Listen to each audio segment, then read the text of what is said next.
Il est beau, pas cher, mais 400 € pour ça? Voici ce que tu dois savoir avant d'acheter le canapé Linanas de chez Ikea. Salut et bienvenue sur Canapé TV encore une fois. Aujourd'hui, petite review sur les avis clients concernant le canapé Ikea Linanas que tu as sans doute croisé en magasin, que tu connais probablement, que tu as peut-être déjà chez toi. Donc comme d'habitude, tu connais la maison, hein. On va commencer par les points forts et les points faibles cités par les avis clients justement dans l'ensemble de la fiche produit de ce canapé. Donc alors on commence par le premier point positif. Il s'agit du design compact et élégant. Visuellement, il est apprécié. Ça c'est certain, c'est clair, c'est un petit canapé, il est idéal pour les petits espaces, les studios, salons étroits, coins lecture, etc. Ça, il n'y a aucun doute. Deuxième point, c'est la facilité de montage. Donc ça revient souvent, même voire très souvent faisable seul, rapide et sans outils complexes. Donc ça c'était un top et un très bon point positif parce qu'on n'a pas envie de se faire suer à passer 30 ans à monter un canapé. Point suivant, bon rapport qualité-prix, donc selon les attentes. Voilà, beaucoup le trouvent correct pour le prix. Après, il faut savoir qu'il y a plusieurs déclinaisons. Il y a le canapé 2 places, 3 places et le 3 places, je crois, avec une méridienne. Ensuite, le confort ferme est apprécié. Certaines personnes aiment l'assise ferme, surtout pour discuter ou rester assis longtemps. Donc si tu es adepte de canapé ou de mousse moelleuse, c'est pas forcément pour toi. Point suivant, il est léger, facile à déplacer, utile pour les petits logements ou les locataires. Effectivement, il n'est pas très grand en fait, hein, donc c'est plutôt un canapé compact.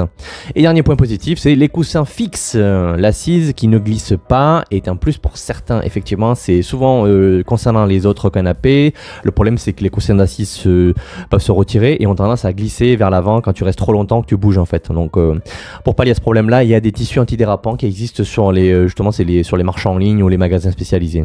On passe maintenant au point faible de ce canapé, les plus cités. Effectivement, il y en a d'autres, mais les plus cités, la durabilité douteuse. Affaissement rapide de l'assise, parfois en quelques mois, surtout si utilisé quotidiennement. Voilà, ça c'est à prendre à des pincettes. Moi personnellement, je ne peux pas t'en dire grand chose parce que je ne l'ai pas testé, je ne l'ai pas acheté, mais c'est ce que je remarque le plus souvent dans les avis clients. Point suivant, c'est la structure fragile, plusieurs retours sur les pieds cassés ou des grincements inquiétants. Point suivant, tissu non déhoussable et fragile, sautage facilement, bouloche, se froisse, difficile à nettoyer. Bon, ça c'est vrai que c'est pas forcément le top. Et en plus, il n'est pas anti-tache. Pièces en plastique, imitation bois, beaucoup auraient préféré du vrai bois, même en payant plus. Bon, ça c'est qu'un petit détail. Personnellement, oui, si c'est comme le canapé essai Boda, oui, effectivement, ça aurait été peut-être intéressant de voir si c'est possible de voir des pieds personnalisables. Après avoir, hein, je pense que c'est possible. Hein, sur beaucoup de modèles Ikea, c'est possible d'avoir des pieds customisés. Et le dernier point négatif, c'est un confort pour les longues séances. Donc c'est un peu en contradiction par rapport à un des points positifs. Mais bon, ça revient. Certains sont ok, certains sont moins d'accord avec ça. L'assise parfois trop ferme, donc ou dossier beaucoup trop bas pour certains. Voilà. Donc on parle pas de densité de coussin qui s'affaisse. Hein. Ça c'est plutôt bon signe. Donc si c'est que ça, bon, on va dire que si c'est trop ferme ou que le dossier est trop bas, bon, je pense pas que ça gêne tout le monde. Alors à qui s'adresse ce canapé? Le canapé est idéal pour un usage occasionnel, chambre d'amis, coin TV peu utilisé, location meublée par exemple, donc sans abuser bien sûr. Hein. Il est parfait pour les petits budgets qui cherchent un canapé d'appoint ou premier achat.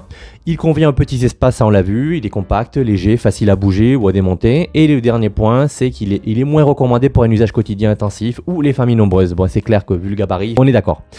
Donc voilà ce qu'il fallait savoir sur le canapé Linanas de chez Ikea. Voilà, si tu as aimé cette vidéo, like, partage, commente, etc. Et je te dis à très bientôt pour la prochaine vidéo.